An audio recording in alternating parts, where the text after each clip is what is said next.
আমাৰ মহাথেৰ ভান্তে ডাঙৰীয়া আৰু আজিৰ ইয়াত উপস্থিত থকা বিশেষভাৱে নাহৰকটীয়া মহাবিদ্যালয়ৰ অধ্যক্ষ ডক্টৰ জ্যোতিপ্ৰসাদ কোঁৱৰ ডাঙৰীয়া, আমাৰ নক্টেৰ ৰজা ডাঙৰীয়া প্ৰমুখে আমাৰ গাঁওবুঢ়াসকল আৰু ইতিমধ্যে আপোনাসকলৰ আগত চিনাকি কৰি দি সম্বৰ্ধনা জনোৱা সকলোকে জ্যেষ্ঠ আৰু কনিষ্ঠ অনুসৰি মই সকলোকে মোৰ ফালৰ পৰা শ্ৰদ্ধা নিবেদন কৰিছোঁ। সমবেত ৰাইজ, ইয়াত উপস্থিত থকা জ্যেষ্ঠসকল, যুৱক যুৱতীসকল, আমাৰ নক্টে ভাই ভণ্টীসকল আৰু আমাৰ বিশেষভাৱে এই অনুষ্ঠানটোৰ উদ্যোগ লোৱা, এই অনুষ্ঠানটোৰ পৰামৰ্শদাতা, এই অনুষ্ঠানটো এনেধৰণে অনুষ্ঠান কৰি সমন্বয় সম্প্ৰীতি ৰক্ষা কৰিবলৈ বিশেষভাৱে ইয়াত পৰামৰ্শ আগবঢ়োৱা আমাৰ আৰু মোৰ গুৰু শ্ৰী শ্ৰী চলিহা বাৰেগড় সত্ৰৰ সত্ৰাধিকাৰ প্ৰভু মহন্ত ডাঙৰীয়া আৰু আমাৰ দিহানাম পৰিচালনা কৰা আমাৰ শিল্পী বন্ধুসকল, সমবেত ৰাইজ, বিশেষ দীঘলীয়া নকৰোঁ। আমাৰ সভাপতি ডাঙৰীয়াই ইতিমধ্যে কৈছে আৰু ঠিক ভান্তে ডাঙৰীয়াই ক'বৰ দৰে আজি এটা গুৰুত্বপূৰ্ণ দিন। ইয়াত শান্তি সম্প্ৰীতি আৰু সমন্বয়ৰ স্থলী বুলি ক'ব বিচৰা হৈছোঁ, যিহেতুকে শ্ৰী শ্ৰী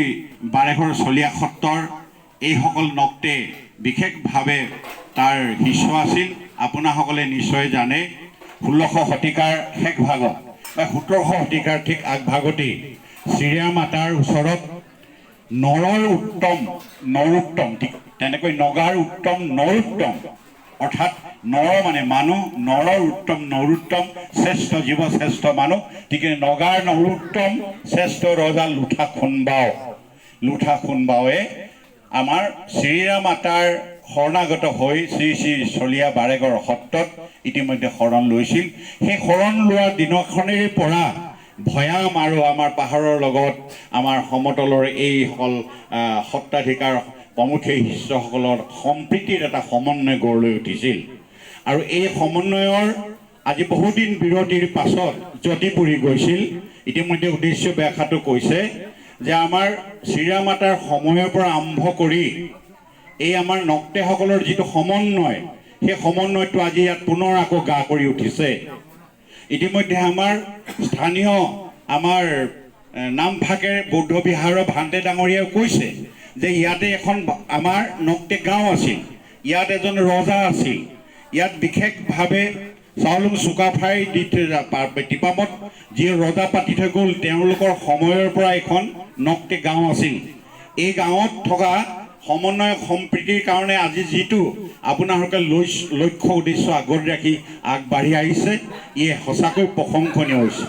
গতিকে উদ্দেশ্য ব্যাখ্যাটো কৈছে বহুদিন বিৰতিৰ পাছত শ্ৰী শ্ৰী চলিহা বাৰেগড় সত্ৰৰ লগত আমি সমন্বয় স্থাপন কৰিবৰ কাৰণে আৰু সেই সময়ত চিৰিয়া মাতাৰ সময়তেই আমাৰ লুঠা খুনবাও নগা গুৰু বুলি কৈছোঁ, নৰোত্তম শ্ৰেষ্ঠ নগা গুৰুৱে সেই সময়ত তাত শৰণ লৈছিল। এইটো এটা আখ্যানো আছে যে আমি জানিছিলোঁ, শুনিছিলোঁ, আমি বুৰঞ্জীত পাইছিলোঁ যে লুঠা খুনবাৱে উপযুক্ত গুৰু বিচাৰি গুৰু লাভৰ কাৰণে পাটকায়ৰ আদিৰ অন্ততেই একেবাৰে মাঘৰিটা বুঢ়ী দীঘল উৎপত্তি স্থলত এটা সোণ ৰূপৰ চুঙা দুটা উটুৱাই দিছিল। সেই দুটা চুঙা যিখন সত্ৰত যিজন গুৰুৱে সেই চুঙা দুটা এতিয়া সোণৰ ৰূপৰ চুঙা দুটা যিসকলে ধৰিব তাতেই শৰণ লোৱা কথা আছে। ঠিক তেনেধৰণে সোণ ৰূপৰ চুঙা দুটা অতিবাহী আহি আছে। আমাৰ শ্ৰী শ্ৰী চলিহা বাৰেগড় সত্ৰৰ সাধু সন্তসকলে দেখা পায় চিৰিয়া মাতাক বিষয়টো জনোৱাৰ পাছত চিৰিয়া মাতাই আহি ধূপ ধূনা শৰাই সুপৰাৰে আহি মাংগলিক হৰিধ্বনিৰে যেতিয়া চুঙা দুটা কাষলৈ মাতিলে তেতিয়া চুঙা দুটা ধৰিবলৈ সম্ভৱ হ'ল। আৰু তেতিয়াই লগত যোৱা সৈন্য সমান্তৰ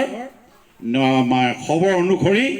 ইতিমধ্যে লুঠা খুনবাৱে আমাৰ চিৰিয়া মাতাৰ শ্ৰী শ্ৰী চলিহা বাৰেগড় সত্ৰত সিদিনাখন পাই শৰণ ল'লে। আৰু সেই শৰণ লোৱা দিনাখনৰ পৰা আজি প্ৰায় 500 বছৰ আগৰ পৰা পাহাৰ ভৈয়াম একাকাৰ নক্টেসকলৰ মাজত আমাৰ এটা সমন্বয় গঢ় লৈ উঠিছিল। আৰু সেই সমন্বয় ইতিমধ্যে বৰ্তমানলৈকে বৰ্তি আছে, যদিও মাজত জ্যোতি পৰিছিল। সেইটো আজি কৈছে আপোনাসকলে আমাৰ জগত মহন্তৰ ডাঙৰীয়াক এই সম্প্ৰীতি সমন্বয়ৰ পৰা আলোচনা কৰোঁতে এই অনুষ্ঠানভাগি উদযাপন কৰি ইয়াত চিৰিয়া মাতাৰ ওচৰত শৰণ লোৱাৰ সেই আমাৰ নৰোত্তম লোঠা খুনবাৰৰ দিন সোঁৱৰি পিনে ইয়াত ভাওনা পাতিবলৈ তেখেতে যিটো পৰামৰ্শ দিলে সেই পৰামৰ্শ অনুসৰি নক্টেৰ ৰাইজে এই যথোপৰ নাস্তি তেওঁলোকে কষ্ট কৰি এই অনুষ্ঠানটো আজি অনুষ্ঠানভাগে আয়োজন কৰিছে এই নিশ্চয় শলাগিবলগীয়া ইতিমধ্যে আমাৰ উদ্দেশ্য ব্যাখ্যাটো কৈছে আৰু আমাৰ ভান্তে ডাঙৰীয়া কৈছে আমি ইতিমধ্যেই জানিব পাৰিছোঁ যে ইয়ালৈ অহাৰ আগ মুহূৰ্তত বিশেষভাৱে নাহৰকটীয়া কলেজ মহাবিদ্যালয়ৰ অধ্যক্ষ ডাঙৰীয়াৰ লগত মই যিকোনো মুহূৰ্ততে আলোচনা কৰোঁ তেখেতে ইয়ালৈ অহাৰ কাৰণে মোক অনুপ্ৰেৰণা দিছে এই অনুষ্ঠানটো নাহৰকটীয়া মহাবিদ্যালয়ৰ আমাৰ প্ৰবক্তাসকলে শিক্ষক শিক্ষয়িত্ৰীসকলে এই অনুষ্ঠানটো বিশেষভাৱে সফলতা লাভ কৰাৰ ক্ষেত্ৰত তেখেতসকলে যথেষ্ট আৰ্থিক আৰু কায়িকভাৱে সহযোগিতা আগবঢ়াইছে ইও নিশ্চয় শলাগিবলগীয়া আৰু নাহৰকটীয়া কলেজে বিশেষভাৱে এই অঞ্চলত বিভিন্ন জাতি উপজাতি বিভিন্ন অনুষ্ঠান প্ৰতিষ্ঠান বিভিন্ন ধৰণৰ সেউজীয়া জনগোষ্ঠীৰ মাজত সমন্বয় সৃষ্টিৰ কাৰণে তেখেতসকলে দায়িত্ব কৰ্তব্য পালন কৰি আহিছে অৰিহণা যোগাইছে ঠিক তেনেধৰণে এই অনুষ্ঠানৰ যোগেদি ভান্তে ডাঙৰীয়াই ক'বৰ দৰে ময়ো ক'ব বিচাৰিছোঁ যে আমাৰ লোঠা খুনবাও আৰু শ্ৰী শ্ৰী চলিহা বাৰেগৰ সত্ৰৰ সত্ৰাধিকাৰসকলৰ সহযোগত আমাৰ বিভিন্ন জাতি উপজাতি বিভিন্ন খিলঞ্জীয়া জনগোষ্ঠীৰ বিভিন্ন সম্প্ৰদায়ৰ মাজত শান্তি সম্প্ৰীতিৰ সমন্বয়টো গঢ় লৈ উঠক আৰু ভৱিষ্যতে এই নক্টে গাঁৱৰ আজি এই অনুষ্ঠানটো কেন্দ্ৰ কৰিয়েই ভৱিষ্যতে আমাৰ এটা ইয়াত অঞ্চলত সমন্বয় হওক আপোনাসকলৰ নিচেই নিকটৱৰ্তী নামফাকেত আমাৰ বৌদ্ধ বিহাৰ বৌদ্ধ মন্দিৰ আছে আমাৰ বুঢ়ীডিঙৰ ইপাৰে টিপাম বৌদ্ধ মন্দিৰ আছে ইয়াত আমাৰ লোঠা খুনবাওৰ বংশধৰসকল নাতিপুতিসকল আছে ইয়াত আমাৰ নক্টেসকলৰ ৰজা আছে ইয়াত আমাৰ নামঘৰ আছে ইয়াত আমাৰ নক্টেসকলৰ আমাৰ সংস্কৃতি আছে এই সংস্কৃতি এটা সমন্বয় গঢ় লৈ উঠক তাৰ কাৰণে মই অনুৰোধ জনাইছোঁ বিশেষ দীঘলীয়া নকৰোঁ আৰু এই সমন্বয়ৰ কাৰণে সাংস্কৃতিক আৰু জনজাতিসকলৰ সমন্বয়ৰ কাৰণে নাহৰকটীয়া মহাবিদ্যালয়ৰ যিখিনি অৰিহণা ইতিমধ্যে আগবঢ়াইছে তাক এই চেগতে মই শলাগ লৈছোঁ আৰু তেখেতসকলৰ প্ৰতি ধন্যবাদ জনাইছোঁ অৱশ্যে ইতিমধ্যে আজিৰ পৰা প্ৰায় 7-8 বছৰ আগতেই আমি নক্টে আৰু শ্ৰী শ্ৰী বাৰেঘৰীয়া সত্ৰৰ এখন সমন্বয় সমিতি গঠন কৰিছিলোঁ সেই সমন্বয় সমিতিৰ সভাপতি মই নিজে আছিলোঁ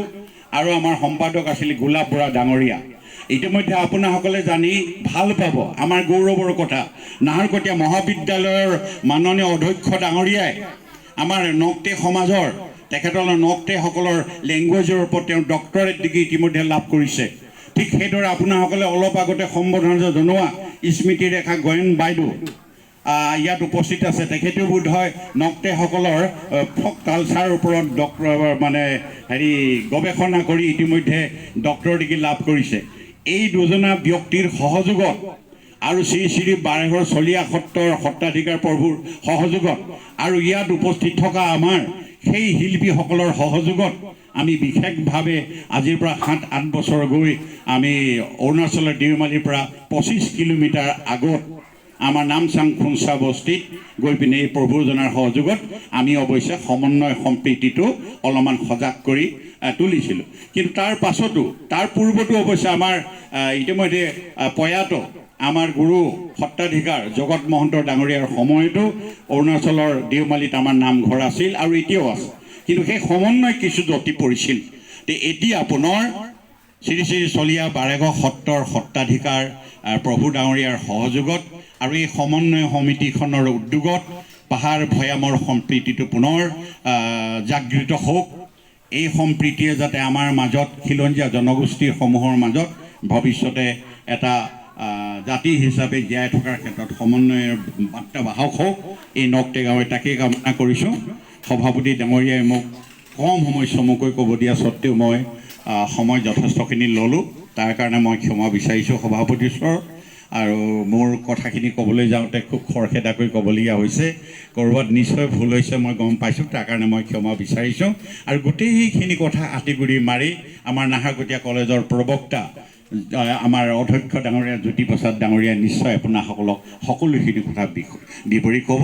আৰু ময়ো তেওঁৰ পৰা বহুখিনি কথা জনাৰ আশাৰে সকলোলৈকে মোৰ শ্ৰদ্ধা নিবেদন কৰি মোৰ ক'বলগীয়া দুআষাৰ সামৰণি মাৰিছোঁ ধন্যবাদ